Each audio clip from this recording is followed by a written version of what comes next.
C'est une campagne présidentielle sans doute à nul autre pareil qui se joue actuellement en France. Une campagne très marquée par les thèmes de l'extrême droite. Dimanche, Valérie Pécresse utilisait le concept xénophobe et sans fondement scientifique du grand remplacement, parlant aussi des Français de papier, un virage très à droite pour la candidate des Républicains qui a troublé au sein de son propre camp un marqueur politique et peut-être une des conséquences des obsessions identitaires que vous décrivez dans votre livre. Régis Méran, merci à vous d'être avec nous. Livre publié chez Textuel. Régis Méran, vous êtes anthropologue, ces idées d'extrême droite dans la bouche de la candidate des Républicains Valérie Pécresse, est-ce qu'elles vous ont surpris ou est-ce qu'elles font partie de ces paniques identitaires que vous décrivez dans votre livre ? Effectivement, je pense qu'il s'agit d'une panique identitaire, c'est-à-dire d'un récit qui est faux, qui est exagéré, qui est viral, qui est fait pour inquiéter la population, pour identifier des sortes de boucs émissaires.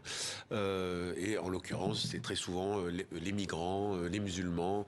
Et on rappelle, je l'ai dit, mais que ce concept de grand remplacement n'a aucun fondement scientifique. Il est dénoncé par la plupart des démographes, qui n'a aucune valeur solide, en fait, scientifique, tout simplement.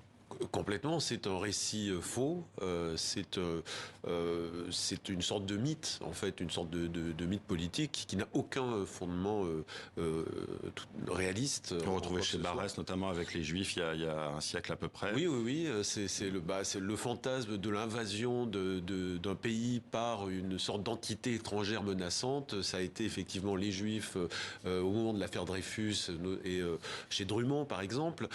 Et puis ça se reconfigure au XXe siècle et ça réémerge au début du XXIe siècle, dans les années 2010, avec cette théorie conspirationniste qu'est le grand remplacement.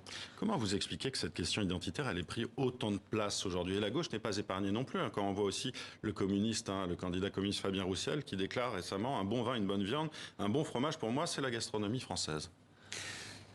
En effet, je crois c'est ce que je dis dans ce petit livre, il y a deux formes d'identité. Il y a des identités ouvertes, c'est-à-dire ça concerne des minorités qui militent pour plus de droits, donc pour améliorer la démocratie, parce que en militant pour plus de droits... Là, on est sur les mouvements Black Lives Matter, sur MeToo aussi. Absolument. Et dans ce type de mouvement, on n'enlève pas de droits aux autres, donc c'est que... On réclame les mêmes droits. C'est exactement. À l'inverse, on a des gens qui défendent une identité fermée, c'est-à-dire qui cherchent à exclure l'autre, qui est toujours vu comme une menace sur une fantasmatique identité nationale. Bon, alors pourquoi ça revient en ce moment ? C'est que c'est un mouvement qui est mondial, ou en tout cas qui touche tout le monde occidental. Ce sont des mouvements transnationaux.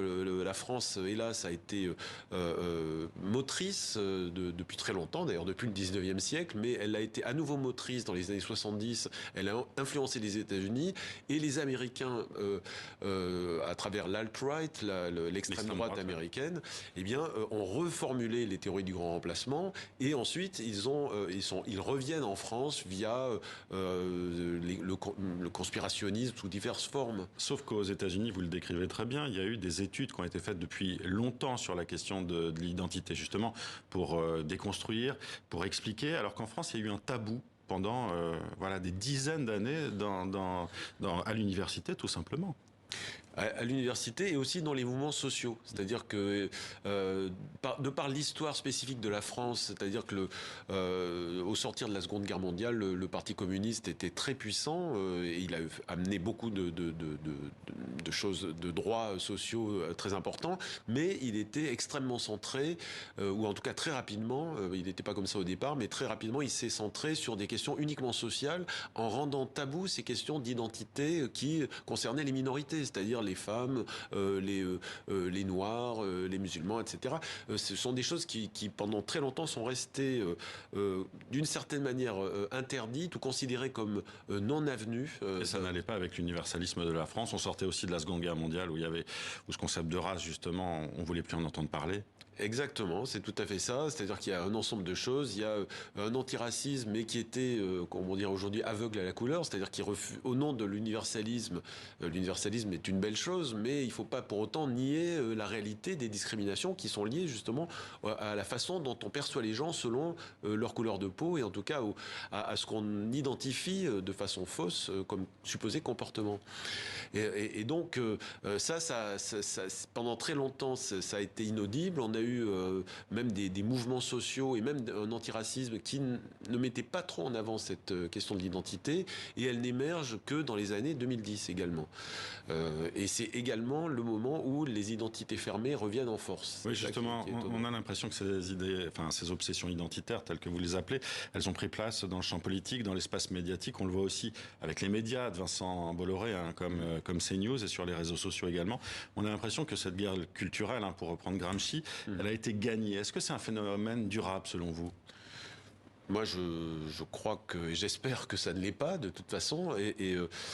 C'est une vraie question. Et de toute façon, en sciences sociales, on n'a jamais de boule de cristal. On ne peut pas prévoir l'avenir. Mais il est très possible aussi que ça se dégonfle comme une baudruche. C'est-à-dire qu'il y a des effets d'aubaine. Il y a une façon de surfer sur les difficultés. C'est-à-dire qu'à mon avis, c'est ce que je défends dans le livre, c'est que ce qui explique le fait que des gens se font avoir, selon moi, et tombent dans ces obsessions identitaires et se fassent rattraper par ces gens qui sont des racoleurs, en fait, qui sont ces entrepreneurs identitaires, comme Éric Zemmour, mais il y en a d'autres.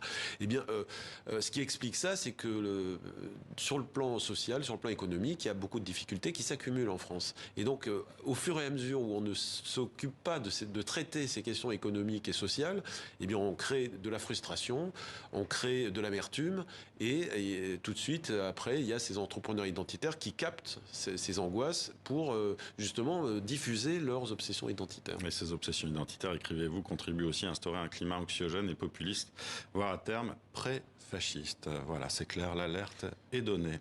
Merci Régis Méran d'avoir été avec nous. Je rappelle que votre livre, donc Obsession identitaire, est publié chez Textuel.